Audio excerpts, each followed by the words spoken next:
أصل حياتي قرآن. بسم الله الرحمن الرحيم. الحمد لله رب العالمين والصلاة والسلام على رسول الله وعلى آله وصحبه أجمعين ومن تبعهم بإحسان إلى يوم الدين. كثيرا أما بعد. السلام عليكم ورحمة الله وبركاته. Salam. Tunay na ang lahat ng papuri at salamat ay tanging sa nag-iisang Diyos tagapaglikha na si Allah Subhanahu wa Ta'ala. Naway ang kapayapaan, ang pagpapala at ang habag ni Allah Subhanahu wa Ta'ala ay mapasa kanyang huling propeta na si Muhammad sallallahu alaihi wasallam, sa kanyang mga pamilya, sa kanyang mga kasama at sa lahat ng mga tumatahak sa matuwid na landas hanggang sa ulit. Alhamdulillah. Muli po, tayo ay magpapasalamat kay Allah Subhanahu wa Ta'ala sa araw na ito sapagkat tayo ay binigyan ng pagkakataon na naman pong muli ni Allah Subhanahu wa Ta'ala na inshallah maka-attend sa ganitong mga programa, ang lecture Zoom online. Alhamdulillah, sa ating mga kapatid sa pananampalatayang Islam, muli po kayo po ay aming malugod na inanyayahan sa tuwing darating ang Jumu'ah, sapagkat ito ay sabihin ay ang time na kung saan ay nakakapulot tayo ng mga aral na ibinibahagi sa atin ng ating mga buting Sheikh, at lalong-lalo sa araw na ito na si Sheikh Saad, ang ating tagapagsalita. Alhamdulillah, ay ating mga ipaparating sa atin ang kanyang ibabahagi ng mga aral. Ito ay makakatulong sa atin upang palakas ang ating mga iman. Alhamdulillah, inshallah ay pakinggan natin, kapulutan natin ang aral ang kanyang mga ibabahagi sa atin. Okay, alhamdulillah Sheikh Saad, maaari niyo na pong umpisahan ang iyong lecture sa araw na ito. Okay, alhamdulillah. Maraming salamat kapatid na Mikael sa inyong pong napakagandang mukaddima o panimula po. Okay, so naway lahat po tayo pagkalooban ng Allah Subhanahu wa Ta'ala ng ikhlas o dalisay sa lahat ng ating mga gawain.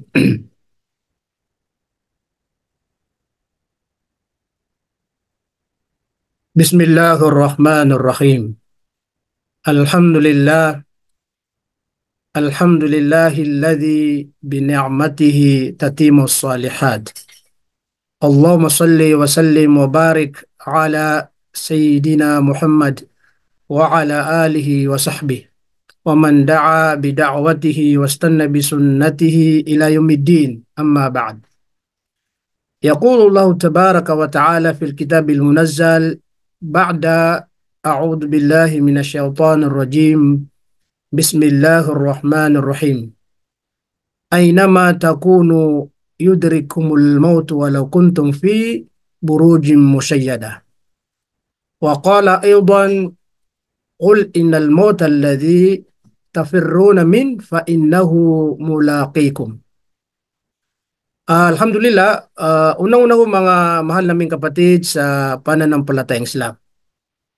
Ating pong iniiling sa dakilang lumikha ang Allah Subhanahu wa Ta'ala na naway maging madali sa atin ang pagsunod sa kanyang mga ipinag-uutos po sa atin o ang kanyang mga iniobligado sa atin.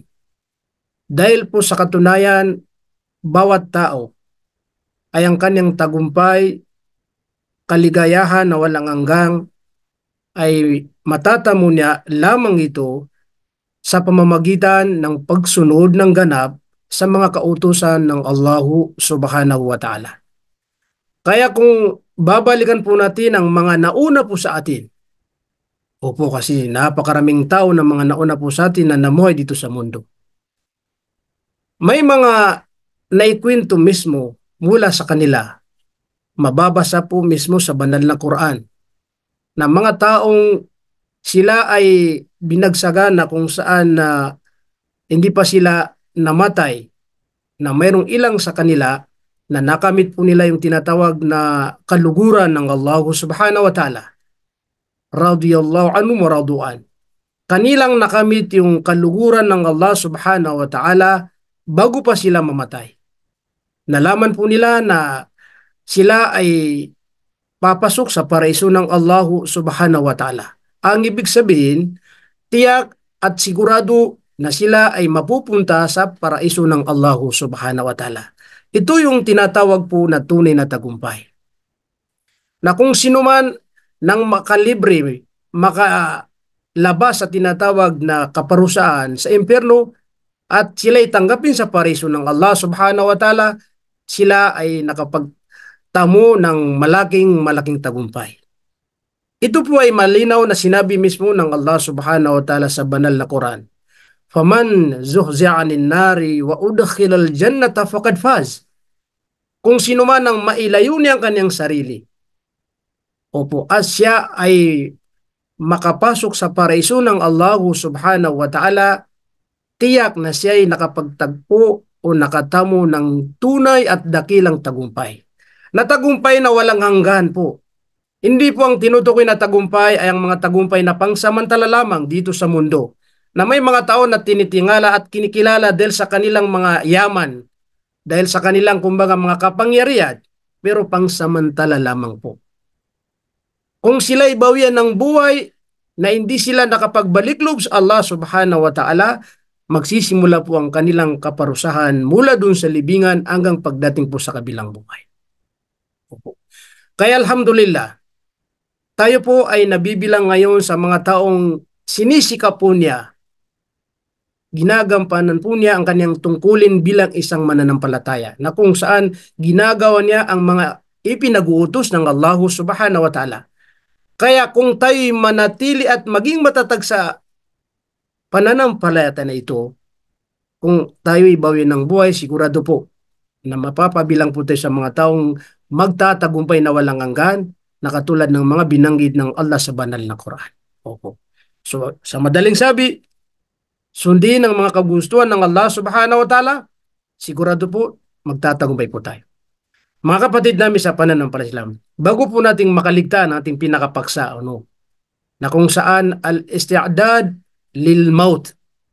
Opo, ang ibig sabihin ay ang paghahanda sa kamatayan. Opo. Ang kamatayan po mga kapatid namin sa pananampalatayang Islam, masasabi po natin na ito yung isa sa sabihin na mangyayari sa isang tao na kailanman ay kung siya ang tatanungin mo ay hindi po siya papayag na dumating ang kamatayan po sa kanya. Wala ni isa sa atin na gusto niya mangyari na bawian ng buhay, umamatay na siya.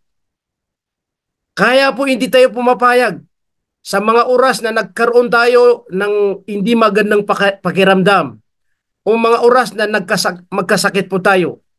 Agad-agad tayo ay pupunta sa ospital para magpacheck po sa mga doktor, para mabigyan tayo ng gamot, para magamutan ang ating mga karamdamang at tayo'y gumaling. Kasi kapag hindi tayo magamutan at hindi tayo gumaling, mapupunta sa tayo ay babawian ng buhay. Ito ay kahit nasabi na mayaman o pulubi, kahit anong katayuan niya sa buhay, ay ganun pa rin ang kanyang hangarin na hindi po siya papayag kung tatanungin mo siya na gusto mo bang mamatay. Wala ni isa. Liban, kung mayroon may mga kulang, baka yun. Baka sagutin kanya na, kasi siyempre dahil may kulang po sa kanya. Pero yung matino, wala ni isa sa atin, yan ang gusto niya. Bakit? Dahil napakarami tayong pangarap sa buhay na gusto nating makamit. Allahu Akbar. Yung may mga anak, gusto niya muna mapagtapos ang kanyang mga anak lahat. Mabigyan ng magandang buhay. Ito po yung mga lagi natin pong naririnig sa mga magulang na kaya po sila nagsusumikap para sa kanilang mga pamilya. Para sa mga, subhanallah, darating na mga panahon na ang kanilang mga pamilya ay maganda ang kanilang pamumuhay. Mga kapatid namin sa pananampalatayang Islam. Itong kamatayan, kahit hindi natin po ito gusto at hindi po tayo papayag na mamatay tayo, pero wala tayong magagawa. Dahil ito mismo ang buhay na kung saan dadaan po tayo sa tinatawag na kamatayan. Kaya binuhay po tayo, tapos babawin tayo ng buhay. Ibig sabihin, binigyan tayo ng buhay at tayo ay magkakaroon ng kamatayan. Sa banal na Quran, maraming talata, ilang bisis na sinabi ng tagapaglikha, kullu nafsin dha'iqatul maut. Lahat ng may buhay ay makakaranas ng kamatayan. Subhanallah. May mga ibang talata na sinabi mismo ng Allah subhanahu wa ta'ala na pati ang propeta Muhammad sallallahu alaihi wasallam, innaka mayitun. Ikaw ay tiyak na darating sa iyo ang kamatayan. Innahum mayitun. At sila rin, tayo ang tinutukoy ng mga tagasunod ni propeta Muhammad sallallahu alaihi wasallam. Tiyak na tayo ay mamamatay. Subhanallah. Ang kamatayan, mga kapatid namin sa pananampalatayang Islam, ang problema po natin, hindi natin alam kung kailan po darating sa atin. Hindi alam kung darating ba siya sa araw na ito, darating ba siya sa gabi, darating ba siya sa umaga. Wala ni isa sa atin na nakakaalam kung kailan po darating ang kamatayan po sa kanya. Ang kamatayan po ay darating sa atin kahit sino po tayo, kahit ano po ang ating kalagayan. Darating ang kamatayan sa mayaman, darating ang kamatayan kahit sino po yan. Subhanallah. Kaya nararapat po, mga kapatid namin sa pananampalatayang Islam na magsisihanda po tayo. Maghahanda po tayo o paghahandaan po ang kamatayan dahil po hindi natin po ito matatakasan. Subhanallah. Wala ni isa sa atin na matatakasan niya po ang kamatayan. Kahit gaano kayaman ang tao at gawa niya lahat ng paraan para hindi siya pumamatay, pero mamamatay pa rin yan. Dahil siyempre ipinaliwanag mismo ng tagapaglikha na kahit gumawa tayo ng isang lugar na napakatibay na lugar at doon tayo magtago para hindi tayo bawian ng buhay at hindi tayo mamatay, mangyayari pa rin na tayo pa rin ay mamamatay. Kaya ang sabi po ng Allah subhanahu wa ta'ala, Bismillahirrahmanirrahim, Aynama takunu yudrikumul maut walau kuntum fi burujim musyayyada. Kahit saan kayo naroon, sabi ng Allah subhanahu wa ta'ala, kahit saan kayo magtago kayo sa isang kuta na ginawa na pinagtibay. Di ba minsan napapanood na pagka magkalaban, may mga ginagawang kuta na napakatibay na kuta. Lalagyan ng mga bakal, kung ano yung para hindi pumapasukan. Kaya ito yung sinabi nila, walau kuntum fi burujim musyayyada, kahit na doon kayo magtago sa ginawang kuta na pinakamatibay na kuta na puro bakal ang nakapalibot. Pero sa oras na darating ang kamatayan, mamamatay pa rin kayo. Ibig sabihin, madadatnan pa rin kayo, maabutan pa rin kayo ng kamatayan. Allahu Akbar. Sa pangalawang talata, ang sabi po ng Allah, Qul innal mauta alladhi tafirruna min fa innahu mulaqikum. O Muhammad, katotohanan, ang kamatayan na kanilang tinatakbuhan o tinatakasan.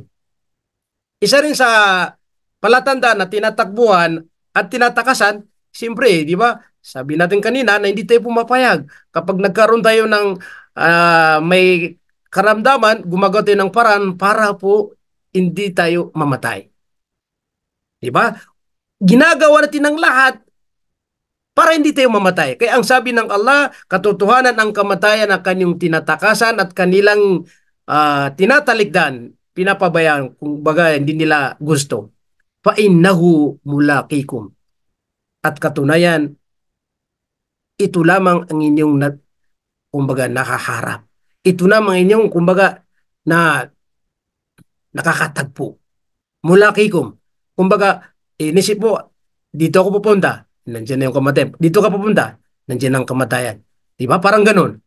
Alam niyo, may isang kwento, kaya ito katotohanan po, na dati-rati, may mga tao na parabang naniniwala sila sa tinatawag na hula daw. May nagsabi daw, sabi niya,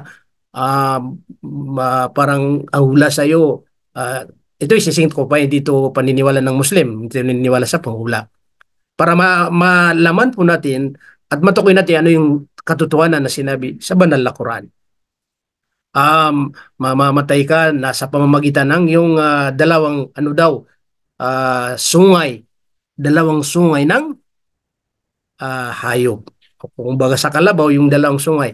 Itong tao rin, ang kanya pong naisip, kailangan di ako lumalapit sa mga hayop na may sungay kasi baka matupad daw yun. Baka daw matupad.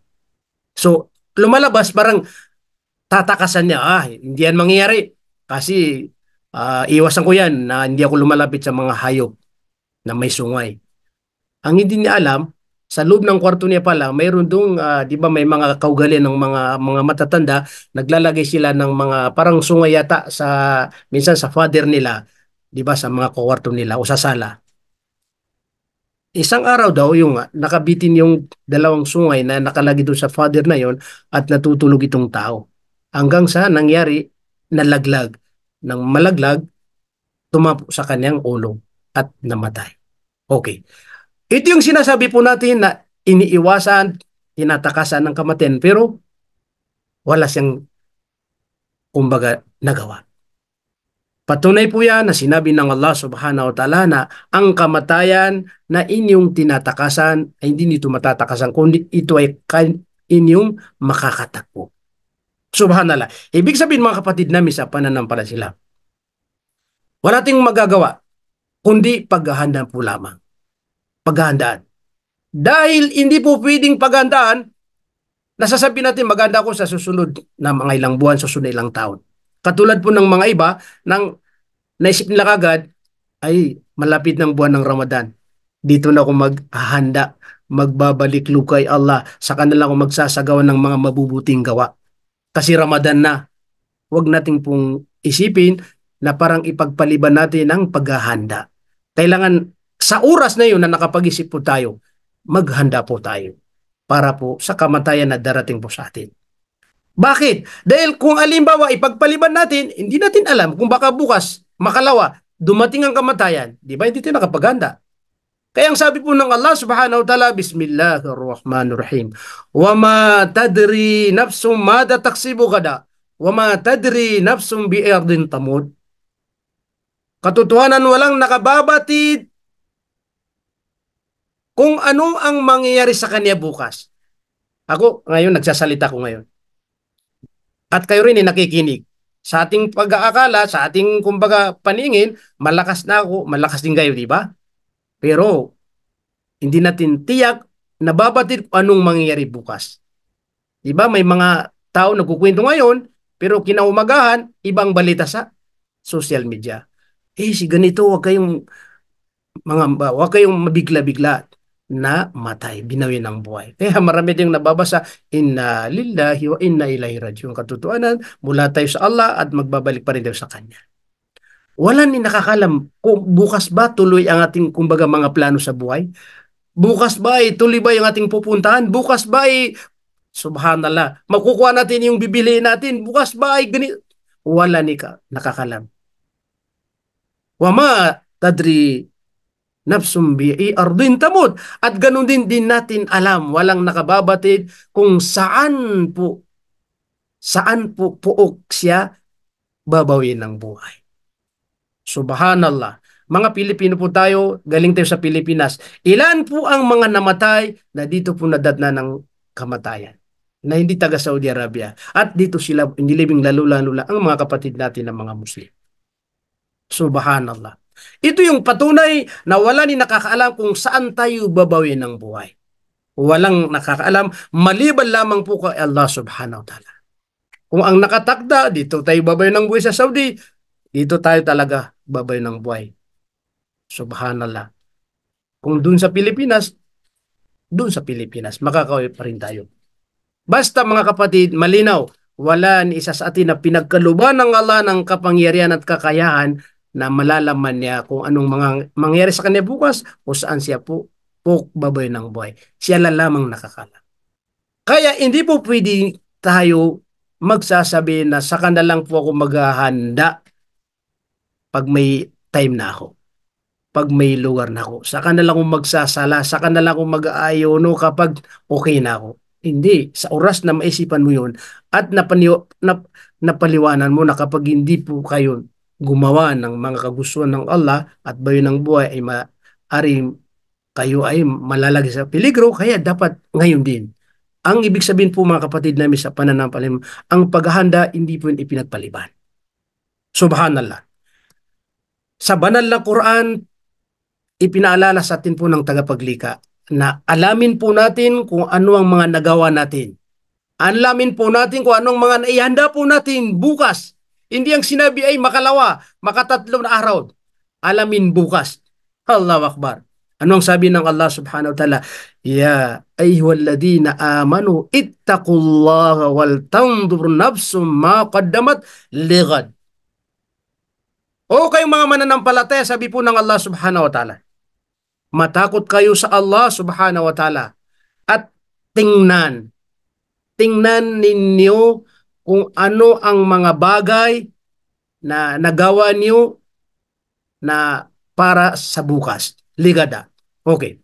Ang sabi po ng mga scholar, itong sinabi ng Allah subhanahu wa ta'ala na titingnan po kung anong mga nagawa po natin, ibig sabihin anong mga naihanda po natin para bukas. Ang ibig sabihin para bukas, para sa kamatayan na darating sa atin na hindi natin alam bukas makalaw nandiyan yung kamatayan. Ibig sabihin, titingnan po natin ngayon kung anong mga nagawa po natin na paghahanda sa tinutukoy na kamatayan. Ako, kayo. Ano ba ang ating naihanda ngayon? Sigurado ba tayo na tayo ay kapag namatay ay mapapabilang sa magkakaroon ng kaligayahan kasi na walang hanggan po? Alam niyo po, isa rin sasabi po ng mga scholar, may mga tao na kahit ngayon din, handa po sila mamatay. Sila po yung mga sahaba ng Propeta Muhammad sallallahu alaihi wasallam sa kanilang kapanahunan na gusto-gusto nilang mamatay. Handa po sila mamatay. Bakit? Dahil alam po nilang sarili nila na sila ay ganap, tapat na masunurin sa Allah subhanahu wa ta'ala. Di ba? Kaya tayo takot mamatay. Kaya po tayo takot mawala sa mundo. Takot po tayo na makatagpo ang tagapaglikha kasi mayroon pang mga lihim na mga ginagawa po natin. Mayroon pa tayong mga natitira na mga kaugalian na hindi po sang-ayon sa pananampalatayang Islam. Alam po natin na hindi pa tayo 100% naganap na may takot sa Allah subhanahu wa ta'ala. Kasi naisip pa natin na pag namatay ako ngayon, siyempre mayroon pa akong kunting kalukuhan kaya baka magsisimula na yung kaparusahan ko. Kasi kung sigurado po tayo, kung tiyak po tayo mga kapatid namin sa pananampalatayang Islam, sa ating mga gawain, sa ating pananampalataya, sa ating pangamba sa Allah subhanahu wa ta'ala, ready na tayo, handa po tayo mamatay. Bakit? Siyempre, sigurado na mapupunta ka sa tinatawag na pamumuhay na walang hanggan na kasiyahan at kaligayahan. Kaya ang mga sahaba ng propeta, kung hindi nagkamali si Abu Dhar al-Ghifari, kung sino ba yun? Basta isang sahaba, isa sa kanyang kagustuhan ay gusto niya mamatay. Tatlo ang binanggit, kung hindi ako nagkamali, ang binanggit niya na gusto niya itong tatlong bagay. Isa rin doon sa kanyang sinabi ay yung gusto niya magkaroon ng karamdaman. Maging yung magkasakit, hindi tayo papayag, di ba? Baliktad tayo, no? Isa sa kanyang nabanggit din, pangalawa ay gusto niya maging pulubi. Hindi tayo papayag na maging pulubi. Siyempre, di ba? At pangatlo yung sinabi niya na gusto ko kahit ngayon din mamatay. Kaya itinanong sa kanya ito ng kanyang makasamaan kasi kaahanga-hanga po mga kapatid namin sa pananampalatayang Islam. Kung tayo mismo nakarinig sa ating kapatid na kanyang sinasabi na ako ang gusto ko itong tatlong bagay, mapulubi, magkasakit, at mamatay. Siyempre, hindi tayo papayag na hindi matanong, paano mo yan na, ano bang mayroon ka? Bakit gusto itong tatlong bagay? Samantala, lahat po tayo hindi natin gusto. Nang tanungin po siya, ito yung kabilang sa kanyang kasagutan sa maikli po, sabi niya, kaya gusto ko magkasakit. Bakit? Dahil siyempre, kapag nagkasakit ako, lagi ako umihiling sa Allah subhanahu wa ta'ala. At pag nagkasakit ako, ang kapatawaran ay ipinagkakalob sa akin ni Allah subhanahu wa ta'ala. Kasi ang isang mananampalataya, tuwing siya nagkakasakit, ito'y may kapatawaran ng Allah subhanahu wa ta'ala. Subhanallah. Ito'y kahanga nga sa isang Muslim na kapag nagkasakit siya, nagkaroon siya ng karamdaman, kung ano man kanyang maramdaman na sakit. Dahil si Muslim siya, mananampalataya, kaya pinapatawad siya ng Allah subhanahu wa ta'ala. Pinapatawad siya ng Allah. Ayun ang dahilan kung bakit gusto niya. Tayo hindi tayo papayag, di ba? Na malinaw pala na kapatawaran ng Allah subhanahu wa ta'ala. Sagot niya sa pangalawa, gusto niya maging pulubi, dahil isa rin sa kanyang paliwanag, dahil ang pagiging isang mahirap at pulubi ay laging nagpapakumbaba sa Allah subhanahu wa ta'ala. Basta may pananampalataya. Kasi kung alam mo, walang pananampalataya, ay hindi na mapapakumbaba. Pag pulubi siya, kung ano nung mga sasabihin niya. Kaya naging mahirap ako, ganito. Kasi hindi mananampalataya. Pero sa mananampalataya, kahit pulubi at pinakamahirap po yan na tao, dahil may pananampalataya, alam niya na si Allah pa rin ang nagbibigay ng kabuhayan sa kanya. Alam niya na yun ang kalagayan ay pinagkaloob ni Allah subhanahu. Alam niya na ito yung nakatakda sa kanya. Kaya lagi po siya ihiling sa Allah subhanahu wa ta'ala dahil yun ang ipinagkaloob ni Allah. At alam po niya na dahil ang mga mahihirap, ito ay nabanggit mismo na, kumbaga ito ay kabilang sa mga taong kumbaga malapit sa Allah subhanahu wa ta'ala. Allahu Akbar. Ang mga mahirap na mga mananampalataya, sila pa rin yung mangunguna na tatanggapin, napapasok sa paraiso ng Allah subhanahu wa ta'ala bago yung mga mayayaman. Kasi ang pagkaiba, mayaman, maraming itatanong sa kanya. Di ba sa Islam po, kahit na yung isang pirasong, halimbawa, batunis, halimbawa ito, batunis na, di ba? Yan, itatanong yan sa kabilang buhay. Kung saan mo yan kinuha, saan mo yan galing? Kaya kung marami kang kayamanan, marami kang, subhanallah, mga bagay-bagay, napakarami ang itatanong sa iyo sa kabilang buhay. Di ba? Tingnan niyo po sa barko, sa aeroplano. Kapag marami kang dala-dala na bagahe, ikaw mismo, alam mo yan, tayong mga nagbibiyahe, magtatagal ka kasi maraming bagahe at maraming itatanong sa iyo. Sa kabila mo, ganun din. Kaya mauna po ang mga mananampalataya na mga mahirap sa paraiso ng Allah, isa sa nabanggit ng mga sular, yung mga 500 years po yan bago po makapasok ang mga mayaman. Kasi maraming itatanong po sa kanila. So ibig sabihin, ang dahilan pala kung bakit gusto niya dahil mayroon pong mga kalamangan at pabor ng mahirap. Pero hindi naman yun ang gusto natin, di ba? Tayo gusto pa rin natin magkaroon din ng mayaman, maging mayaman pa rin tayo. Pero tanda niyo po, wala tayong magagawa. Tama, wala na isa na gusto niya maging mahirap. Opo. Ang tama po, kung anong nakatakda sa atin, yun pa rin. Kahit ano pong gawin mo, pag yun ang nakatakda na pulubi ka pa rin. Imposible po na magiging mayaman ka na nakatakda na. Kung makukuha po sa pagtitiyaga, sinasabi po natin na di pupwersain. May mga libor dyan, mga malalakas ang katawan, mga malalaki, di ba? So bakit hindi sila umayaman? Pagdating sa lakas, mga malalakas po yan.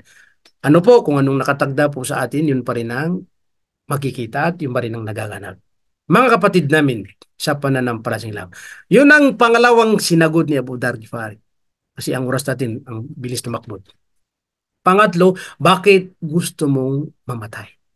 Ito ang kanyang kasagutan, para makatagpo ko ang tagapaglikha. Subhanallah. Dahil sa may tiwala sa kanyang sarili, alhamdulillah, dahil alam niya kung gaano siya sumunod sa Allah subhanahu wa ta'ala para makatagpo niya ang Allah subhanahu. Ang ibig sabihin pala, yung mga mananampalataya sa Allah subhanahu wa ta'ala, kapag sila binoy ng buhay, tiyak na makakatagpo nila ang tagapaglikha sa kabilang buhay dahil magpapakita ang Allah subhanahu wa ta'ala sa mga tao sa paraiso. Pero mga tao sa impyerno, hindi po. Isa rin po yan sa karangalan ng papasok sa paraiso na magpapakita ang Allah subhanahu wa ta'ala sa kanila. Pag nasa paraiso tayo daw, sana'y lahat ay makapasok sa paraiso. Subhanallah. Maraming ipagkakalob ni Allah at magtatanong, ano po ba, satisfied ba kayo sa mga ibinigay ko sa inyo? Sabi nga nila, wala po kaming masabi. Ang panghuli magpapakita ang tagapaglikha.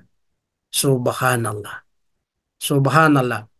Isipin mo, ang makikita mo mismo ang naglikha sa iyo na sinamba mo sa matagal na panahon sa ilang taon. Allahu Akbar. Gaano Kasaya ang mararamdaman po natin na mismong makikita po natin ang tagapaglikha sa paraiso kung tayo tanggapin sa paraiso ng Allah subhanahu. Subhanahu. Mga artista na hindi pa mga Muslim, ilan ang mga tao na kahit na mga Muslim, pag nakita nila yung sobrang saya at ligaya nila na nakita sila. At yung iba pa na hindi nakakatiis, kahit na babae, na haram na halikan, inahalikan pa. Subhanallah. Kinakamayan pa. Dahil artista po siya. Kahit hindi sumasamba, nagtatambal pa, hindi naniniwala kay Allah. Nagkakaroon ka ng saya at ligaya. Lahat po natin ito bilang tao po tayo. Ano pa kaya ang mararamdaman mo? Mismong naglikha sa iyo, nagbigay ng lahat sa iyo, siyang makikita mo kakatagpo sa paraiso ng paraiso. Di ba? Gusto natin to. Kaya ito ang dahilan kung bakit gusto ni Abu Dharr Ghifari na mamatay siya dahil para makatagpo makita. Subhanallah. Kasi hindi naman pwedeng makita na nandito pa din sa mundo.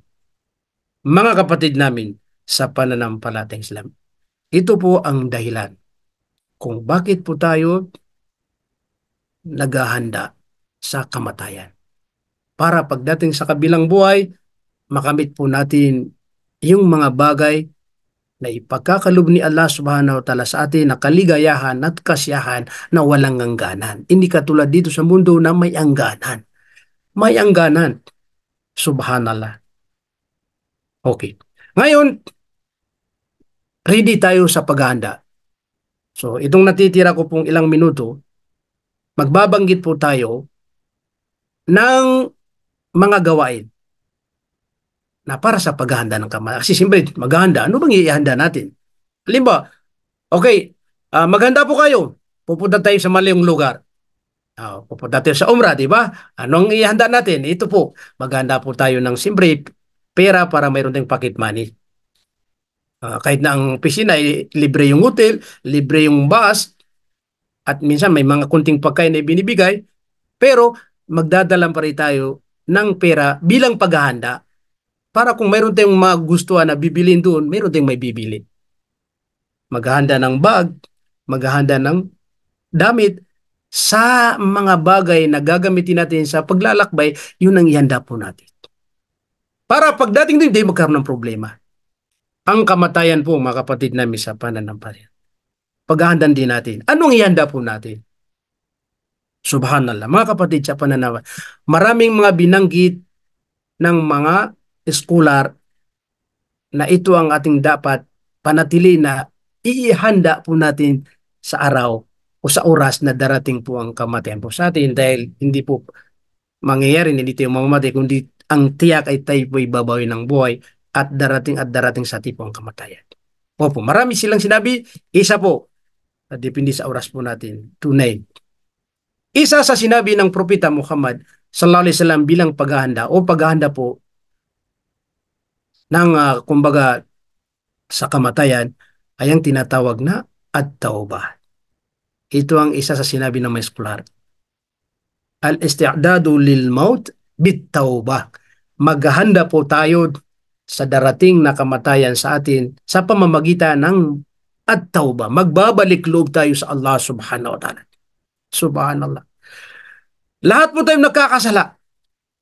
Kahit na ngayon din, mananampala po tayo, naniniwala tayo, pero nagkakasala pa rin tayo.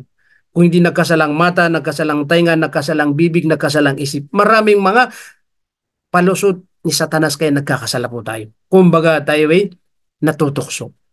Kaya nararapat ang at-tauba, ang pagbabalik loob kay Allah subhanahu wa ta'ala.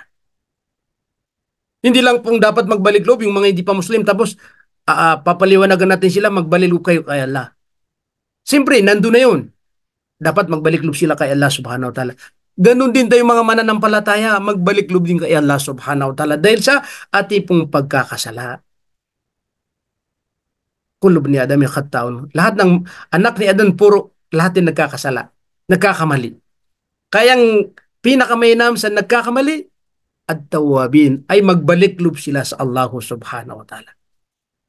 Kaya sinabi mismo ng Allah subhanahu wa ta'ala sa banal na Quran, Bismillahirrahmanirrahim, وَتُوبُوا إِلَى اللَّهِ جَمِيعًا أَيُّهَا الْمُؤْمِنُونَ لَعَلَّكُمْ تُفْلِحُونَ.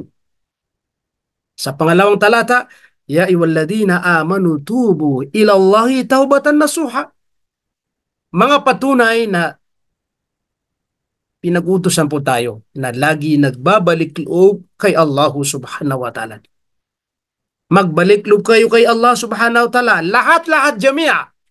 O kayong mga mananampalataya, la'allakum tuflihun, nang sa ganun ay makamit niyo po ang tagumpay. Tuflihun. So ang pagbabalik loob kay Allah, tagumpay po ang resulta kapag tayo nagbabalik loob kay Allah subhanahu wa ta'ala. O kayong mga mananampalataya, magbalik loob kayo kay Allah subhanahu wa ta'ala ng ganap na pagbabalik loob. Tapat na pagbabalik loob. Subhanallah. Ang pagbabalik loob po mga kapatid namin sa pananampalatayang Islam, kailangan tapat po tayo. Tunay. Subhanallah. Dahil kapag hindi po maging tapat at tunay po tayo sa pagbabalik loob, baka hindi tanggapin po ang pagbabalik loob natin o tauba po natin. Kaya para tanggapin po ang tagapaglikha ng ating pagbabalik loob, nararapat po na kung saan maging tapat tayo at ganap na pagbabalik loob. Kaya sa hadith po, ang paliwanag ng mga scholar sa hadith ng Propeta Muhammad sallallahu alaihi wasallam na palatandaan na ang tao ay tunay na nagbabalik loob sa Kanya. Tunay na nagbabalik kay Allah subhanahu wa ta'ala. Una, ang tunay na pagbabalik loob ay magkakaroon tayo ng tinatawag na ganap na pagsisisi sa mga nagawa po nating kasalanan. Ganap na pagsisisi. Subhanallah. Kapag naging ganap ka na pagsisisi, yung ba talagang ipinakita mo sa Allah na aking Panginoon, tinatanggap ko na nagkasala ko. Tinatanggap ko na nadaya ko ang sarili. May isang hadith na dua panalangin na iniutos ni Propeta na lagi nating ginagamit. Allahumma inni dhalamtu nafsi dhulman kathira wa la yaghfiru dhunuba illa ant. Aking Panginoon, tinatanggap ko na nadaya ko aking sarili na nakagawa ko ng maraming kamalian. Kaya walang makapagbibigay ng kapatawaran sa akin. Sa aking mga kasalanan malibang kayo, ya Allah. Lagi po natin ang dinudua. At tauba, yun. Magsisisi po tayo ng ganap na pagsisi. Di ba minsan, may mga tao na pag may pangangailangan siya sa isang tao, nagpapakumbaba na umingi kasi para matulungan po siya. Yan, magpapakita tayo sa Allah na ganap tayo nagsisi sa Kanya. Opo.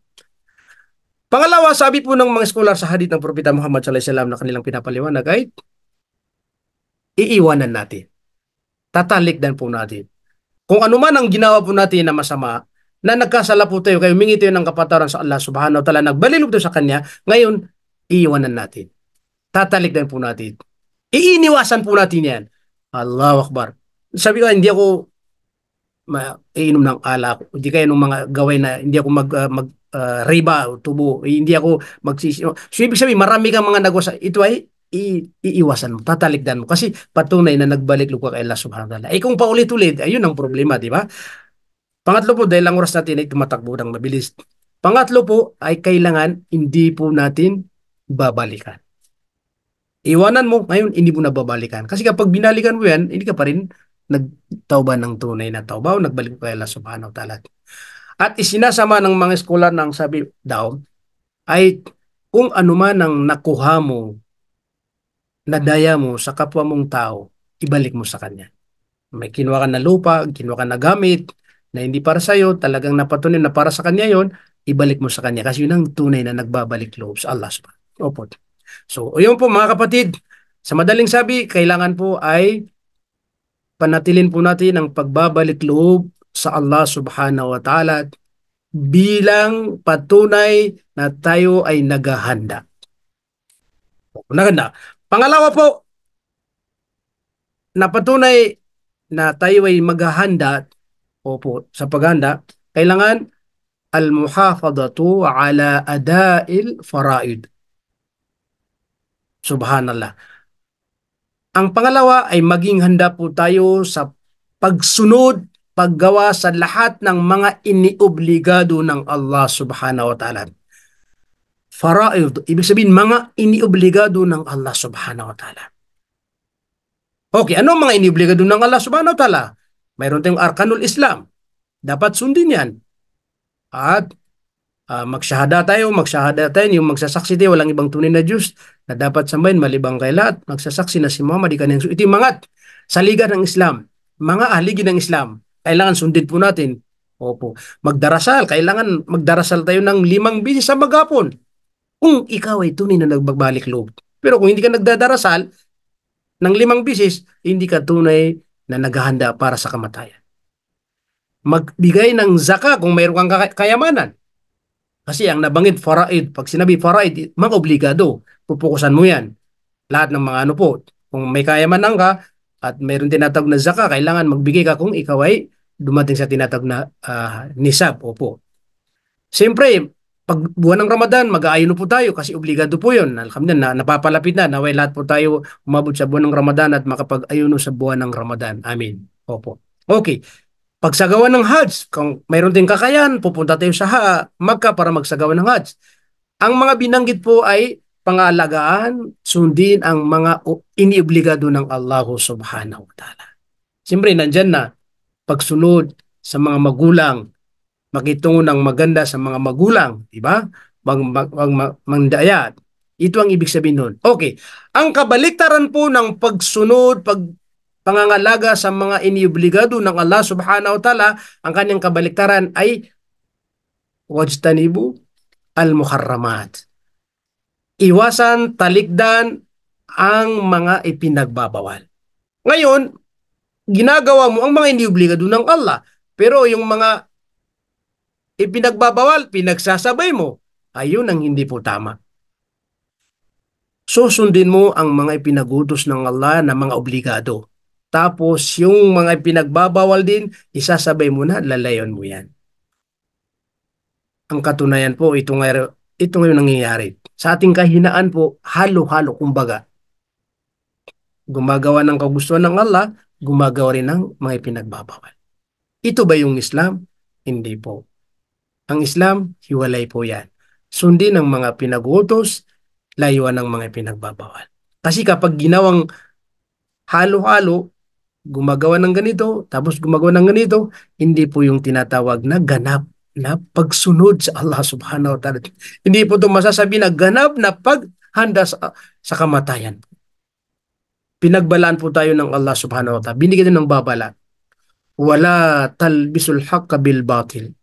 Wala talbisul haqqa bil batil. Huwag niyong ihalo ang katotohanan sa kamalian. Huwag niyong ihalo ang tama sa kamalian. Kasinuhan. Huwag niyong ihalo ang mali sa tama. Ang ibig sabihin, dapat iwalay po yan. Mga kapatid namin sa pananampalataya. Kaya kung tayo ay sumusunod ng ganap sa mga obligado, nagsasala, nag-aayuno, nagsasagawa ng zakah, kailangan din lahat ng mga pinagbabawal, malayo tayo doon para naman makamit natin yung ganap na kaluhuran ng Allah subhanahu wa ta'ala at kapatawaran ng Allah. Ano ang pangako ng Allah? Bismillahirrahmanirrahim. In tajtanibu kabair ma tunhawna an nukaffira ankum si'atikum. Sabi po ng Allah subhanahu wa ta'ala. Kung kayo ay umiwas o talikdan ninyo ang mga ipinagbabawal ng Allah subhanahu wa ta'ala na mga malalaking kasalanan, pag ito'y nilayon nyo, mga kasalanan na mga gawain, sigurado na nukaffira ankum si'atikum, si Allah mismo nagsabi, sigurado na kayo aming patatawarin sa inyong mga nagawang kasalanan. Ang pag-iwas pala sa mga pinagbabawal, automatically nakakamit natin ng kapatawaran. Hindi lang po makakamit ang kapatawaran sa pagsunod sa mga kagustuhan ng Allah, sa mga iniobligado ng Allah, kundi pating pag-iwas po natin, makakamit natin ng kapatawaran. Doble-doble po yan. Masyurte po ang mga sumusunod at nag-iwan, tinatalikdan ng mga pinagbabawal dahil kapatawaran mismo ang kanilang matatanggap mula sa Allah subhanahu wa ta'ala. Subhanallah. Yan po mga kapatid ang pangalawa na paghahanda sa kamatayan na kung saan sundin ang mga inibligado ng Allah at kasabay na iniiwasan lahat ng mga pinagbabawal ng Allah. Pero kung hanggang ngayon mayroon pa tayong mga tinatago, magdua tayo, magtauba tayo ng tunay na tauba, pagbabalik loob kay Allah subhanahu wa ta'ala. Dahil hindi natin alam, bukas makalawa nandiyan na yung kamatayan. Di ba po? Okay, pangatlo, 2:21. Meron pa akong 9 minutes. Pangatlo po, ito yung sinasabi po ng mga eskwela na al-musabaqatu ilal khairati wal a'malis salihah. Pangatlo po na ipaghahanda po natin sa kamatayan ay mag-uunan po tayo, musabaka. Magpapaligsan po tayo saan? Sa mga khairat, mga mabubuti, wal a'malus salihat at mga mabubuting gawa.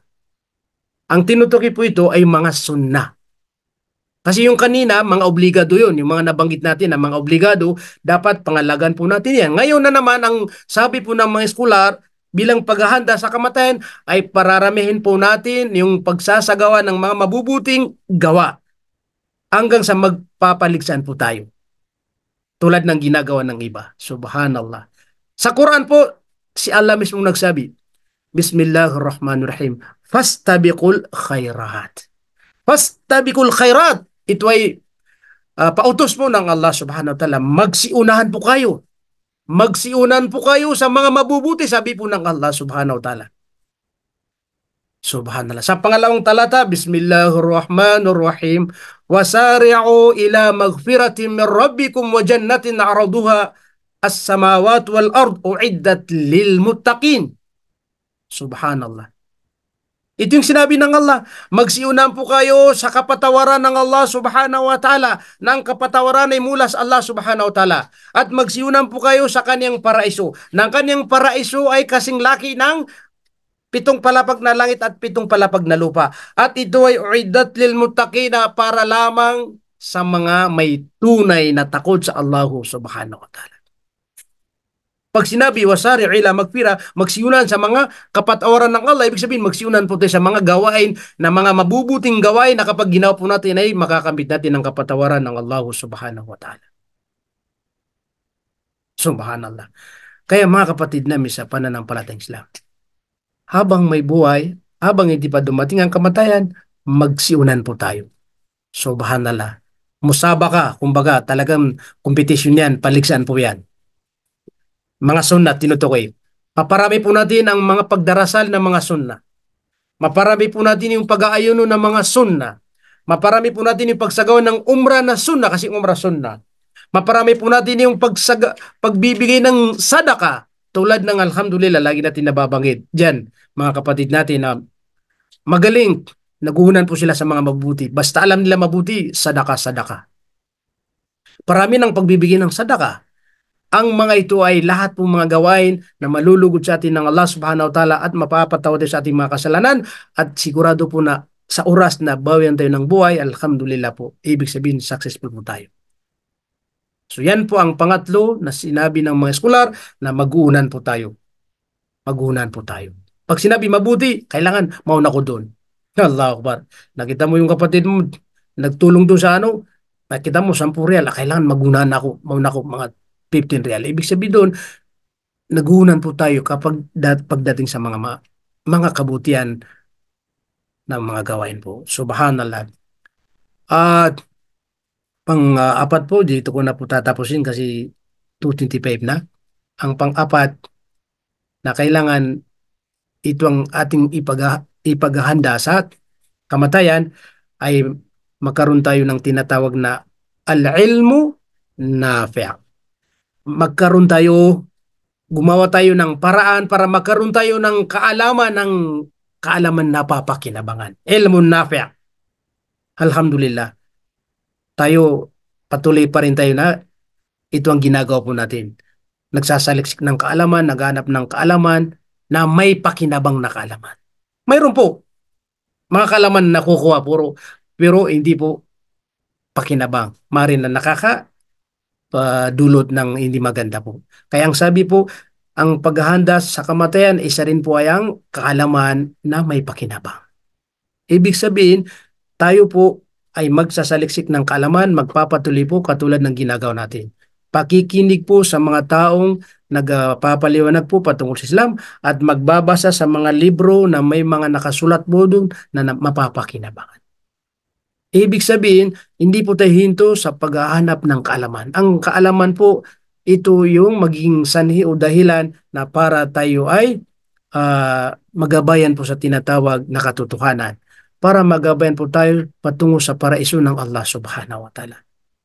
Samantala, may hadith po na kung sino man ang lumabas sa kaniyang bahay na para maghanap ng kaalaman, yaltamisu fihi ilman, maghahanap siya ng kaalaman, sahhalallahu lahu bihi al-jannah. At gagawin ng Allah na madali at magaan sa kanya ang paraiso ng Allah subhanahu wa ta'ala. Ang kaalaman. At ang kaalaman po na sinasabi po natin ay walang iba na tinutukoy na pinakamainam na kaalaman ay ang kaalaman po sa pananampalatayang Islam. At kapag nagkaroon tayo ng kaalaman sa Islam at pangunawa sa tinatawag na Islam, ibig sabihin nakamit po natin yung tinatawag na mabuti na ganap na mula sa Allah subhanahu wa ta'ala. Ang tutulang po mga kapatid, ang Allah subhanahu wa ta'ala kapag gusto niya sa kanyang alipin yung mabuti, hindi niya bibigyan ang malaking posisyon, hindi niya bibigyan ng makambunong bagay. Dahil ano po yun? Ito yung pagsubok sa kanya lang yun. So ibig sabihin, hindi pala tandaan na ikaw ay pagkakaluban ng Allah ng mabuti na ikaw ay gawin niyang isang hari, isang milyonaryo. Hindi. Katunayan, binigyan ng pagsubok na kapag hindi ka nakapasa, delikado ka sa kabilang buhay. Ang tunay na sinabi ng mga scholar na mabuti na pinagkaloob ni Allah sa'yo kapag binigyan ka ng pangunawa o kaalaman po sa pananampalatayang Islam. May yuridillahu bihi khaira yufaqihu fid din. Yan ang sinabi ng Propeta Muhammad sallallahu alaihi wasallam. Kung sino man ang nais ni Allah subhanahu wa ta'ala para sa kanya ang mabuti, ibig sabihin gusto ng Allah na bigyan ng mabuti. Katulad ng sinabi natin, hindi ka bibigyan ng mga bunong bagay. Ang ibibigyan na sa'yo, kaalaman patungkol sa Islam. Yufaqihu fid din. Ibig sabihin, bibigyan ka ng kaalaman na pangunawa sa tinatawag na pananampalatayang Islam. Ang ibig sabihin, ang mga Muslim na pinagkaluban ng kaalaman sa Islam, nakamit po nila yung tinatawag na khairah. Ibig sabihin, mabuti. Kasi ito yung sinabi ng Propeta Muhammad sallallahu alaihi wasallam. Kung sino man nang nais ni Allah subhanahu wa ta'ala na magkaroon siya ng mabuti, bigyan ng mabuti, ipapaunawa niya sa kanya ang pananampalatayang Islam. Kaya alhamdulillah, dahil sa naunawan po natin ang Islam, kaya tinanggap natin ang Islam. Kaya nandito po tayo. Kaya ito yung pinakamainam po na nakamit po natin, natanggap po natin mula sa Allah subhanahu wa ta'ala. Mga kapatid, dahil po tapos ng oras, meron akong isang minuto, naway na meron din napulot na aral sa aking ibinagid. Wa akhiru da'wana alhamdulillah rabbil alamin. Wassalamualaikum warahmatullahi wabarakatuh. Jazakumullah khair. Waalaikumsalam warahmatullahi wabarakatuh. Alhamdulillah. So, jazakallah kay Ustad Saad. Napakaganda po ng lecture na ibinahagi niyo sa amin. Alhamdulillah. So, ngayon po ay dako po tayo sa ating question and answer. Meron po tayong kahit limang tanong, pwede. Kung maraming tanong dyan. Diba, Sheikh Saad? Okay, wala Inshallah sa ating mga kapatid, kung meron po kayong katanungan, ay maaari po kayong magtanong. Bukas na po ang ating question and answer. Inshallah sa paglilinaw o kung nais merong malaman, ay maaari po yung itanong. Maaari po sabihin, maaari kayong mag-message. Meron pa tayong kahit lagpas lang tayo ng mga 2 minuto. Sige po, meron pong tanong? Ating mga sister dyan. Okay. Assalamualaikum warahmatullahi wabarakatuh. Waalaikumsalam warahmatullahi wabarakatuh. Sige po, sister, tanong po. Ustad, saan ko pong mababasa sa yung mga ayat na binasa niyo po? Anong surah po yun? Ay, kung ganun, maraming mga sura yun. Ibig sabihin, may bulping ka dyan. Ita-type ko po sa ko. Ganito na lang po, kasi may nag-request na gusto nila makuha yung... I-send mo na lang, Ustad. Ayun, kasi marami-raming talata, mas maganda, isin ko na lang sa group. Opo. Sa group na. Dapat po, sinasabi mo, Ustad, nanghuhula ako eh. Sa group para po makuha yung mga bawat talata. Opo. Okay? So ilagay ko na lang, halimbawa, yung talata na binanggit ko, tapos may kahulugan para makuha niyo kagad. Inshallah po, isisit natin sa group, inshallah. Opo, yun lang po, Ustad. Jazakallahu khairan. Magtatagal kasi marami tayong nabanggit na talata. Nanguhula ako, hindi ko mahanap yung O, sige po, ibigay natin mamaya inshallah. Thank you po. May tanong pa Ustad si Sheikh si Yusuf Cesar, sabi niya. Assalamualaikum warahmatullahi wabarakatuh Ustad. Naniniwala ba tayong mga Muslim sa premonition bago ka mamatay? Ano po yung tinutukoy niya na premonition? Premonition. Hindi ko rin ano yun. Ano yun bro yung premonition? Medyo malalim yan. Parang ano siya. May mga paniniwala bago mamatay. Sinasabi niya. Yung nga, ano ang ibig sabihin yung Parang mga palatandaan, parang ano ba yung mga ganun bro?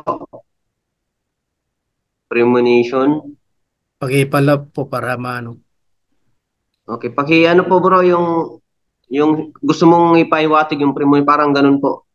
Parang mga palatandaan bago mamatay, parang ganun. May mga ganun po yung gusto niyang iparating Ustad. Yung Naniwala mga, ba tayo sa mga ganun? Oo, bago ka mamatay, may mga palatandaan daw, di ba? okay, Ganun so pong nangyayari.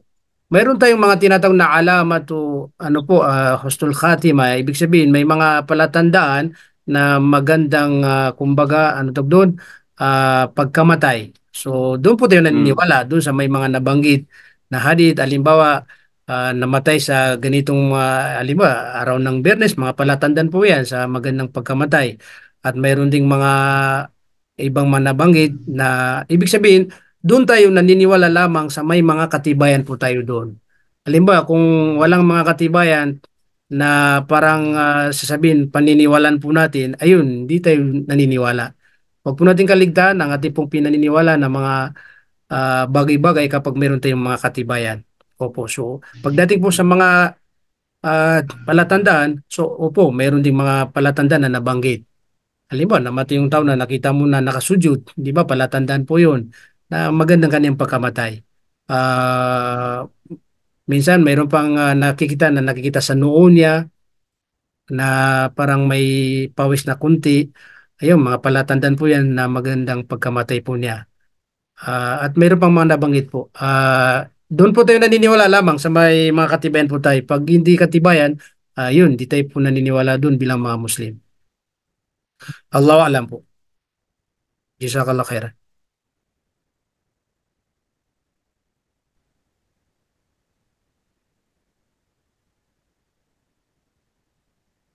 Okay. Yan, malinaw po. Alhamdulillah. Ano siya? Alhamdulillah. Pakalinaw po Ustad. Mashallah. So ganun po, Yusuf Cesar, jazakallah khair Ustad, sabi ni Sir Yusuf Cesar. Jazakallah khairan. Sheikh Yusuf, yan, kapatid natin yan sa Qatar.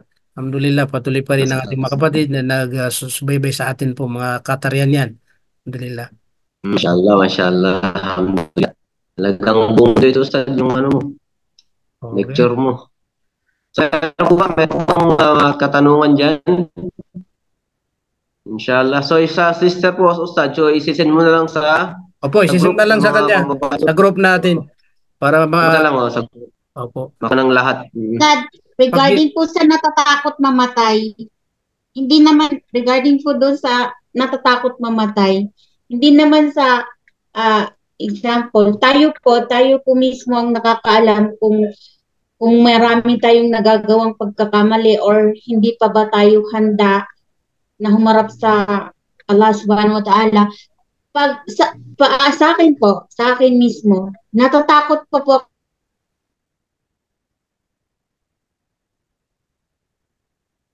patay. Naano ko yung ano.